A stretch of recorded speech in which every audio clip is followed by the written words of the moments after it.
வணக்கம் தலைவா, அனைவருக்கும் இனிய வணக்கம். இன்னைக்கு நம்ம இந்த வீடியோவில் இதை பற்றி பார்க்க போகிறோம் அப்படின்னு பார்த்தீங்கன்னா, தமிழகத்தில் ரேஷன் கடைகளில் வழங்கப்படும் பொருட்களுடைய தரம் மற்றும் எடையை உறுதி செய்ய தமிழக அரசு பல்வேறு அதிரடி மாற்றங்களை முன்னெடுத்திருக்காங்க. ஸோ இந்த எடை அளவு பார்த்தீங்கன்னா உறுதி செஞ்சே ஆகணும். எந்த அளவுக்கு பார்த்தீங்கன்னா எடையுடைய தரம் கரெக்டாக இருக்குது அப்படின்றத அவங்க அப்டேட் பண்ணி ஆகணும்.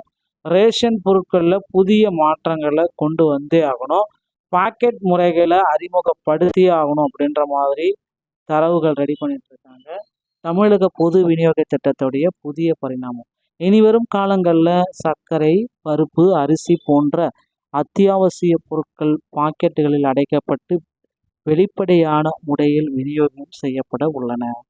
கொள்முதல் முறைகளின் முறைகேடுகளை தவிர்க்க ஆன்லைன் டெண்டர் முறை அறிமுகப்படுத்தப்பட உள்ளதால் நிர்வாகத்தில் அதிக நம்பகத்தன்மை என்று எதிர்பார்க்கப்படுகிறது. மேலும் குடும்ப தலைவிகளுக்கான மகளிர் உரிமை தொகை 2500, முதியோர் உதவித்தொகை 3000 உயர்த்தப்பட வாய்ப்பு இருக்கு. இந்த புதிய திட்டங்கள் பொதுமக்களிடையே பெரும் வரவேற்பை ஏற்படுத்தும் மகிழ்ச்சியை ஏற்படுத்தியுள்ளன. இந்த மாற்றங்களால் அனைத்து ரேஷன் விநியோக அமைப்பு நவீனப்படுத்தி நடுத்தர மற்றும் ஏழை மக்களின் வாழ்வாதாரத்தை மேம்படுத்த நோக்கமாக கொண்டுள்ளன. தரம் மற்றும் வெளிப்படைத்தன்மை மற்றும் மக்கள் நலனுக்கான ஒரு முக்கியமான மேம்பாடு அப்படின்றத குறிப்பிட்டு சொல்கிறாங்க. ஸோ பழைய ரேஷன் முறையில் மக்கள் அடிப்படையான புகார்களை கொடுத்துட்ருக்காங்க. ரேஷன் துறையில் கல் தவிடு, வண்டுகள், துவரம்பருப்பு, பாமாயில் தரம் குறித்த தொடர்ந்து புகார்கள். எடை குறைவு. திறந்த நிலையில் பொருட்கள் வழங்கப்படுவதால் அளவுகளின் துல்லியம், எளிமை மற்றும் எடை குறைவு. குத்தகை ஆதிக்கம். முந்தைய ஆட்சி காலத்தில் கொள்முதல் ஒப்பந்தங்களில் சில குறிப்பிட்ட நிறுவனங்கள் மட்டுமே ஆதிக்கம் செலுத்தின. வெளிப்படைத்தன்மை அப்படின்றது கிடையவே கிடையாது. ஸோ முழுமையான மாற்றத்திற்கான ஒரு புதிய கட்டமைப்பை வெளியிட போகிறதா தகவல்கள் வந்திருக்கு. தரமான அனைத்து பொருட்களையும் நவீன பாக்கெட்டுகளில் அழைத்து, ஓகேங்களா. நிர்வாக வெளிப்படைத்தன்மை. 100% ஆன்லைன் டெண்டர் மூலம் தரமான பொருட்கள் கொள்முதல்.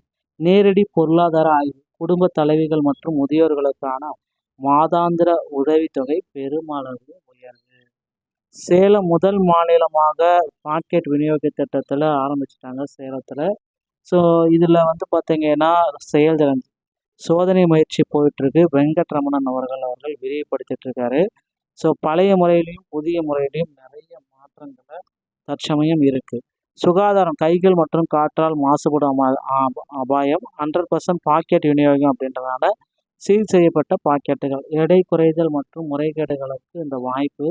ஒலை முறையில் இயந்திரங்கள் துல்லியமாக அளவிடப்பட்ட எடை. கல் தூசு கலக்க வாய்ப்பு. சுத்திகரிக்கப்பட்டு அடைக்கப்படுவதால் பிரீமியமான தரம் உங்களுக்கு கிடைக்கும். ஸோ இந்த வெளிப்படையான டெண்டர் முறை, ஓகேங்களா, இதை கொண்டு வரணும் அப்படின்றது இவங்களுடைய நோக்கமாக இருக்குது. ஸோ வெளிப்படைத்தன்மை டெண்டர் கொள்கை முறையில் காகித அடிப்படையிலான டெண்டர்கள். சில குறிப்பிட்ட நிறுவனங்களின் ஏகபோகம், தரக்குறைபாடு மற்றும் புகார்கள் எல்லாமே பழைய முறையில். புதிய முறையில் டிஜிட்டல் ஆன்லைன் டெண்டர் தளம். விதிகளை பின்பற்றும் அனைத்து நிறுவனங்களுக்கும் சம வாய்ப்பு. 100% வெளிப்படைத்தன்மை, தரமான பொருட்கள் கொள்முதல் நடக்கும். ஆகஸ்டில் பட்ஜெட். மக்களின் கைகளில் நேரடி பொருளாதாரம், ஓகேங்களா.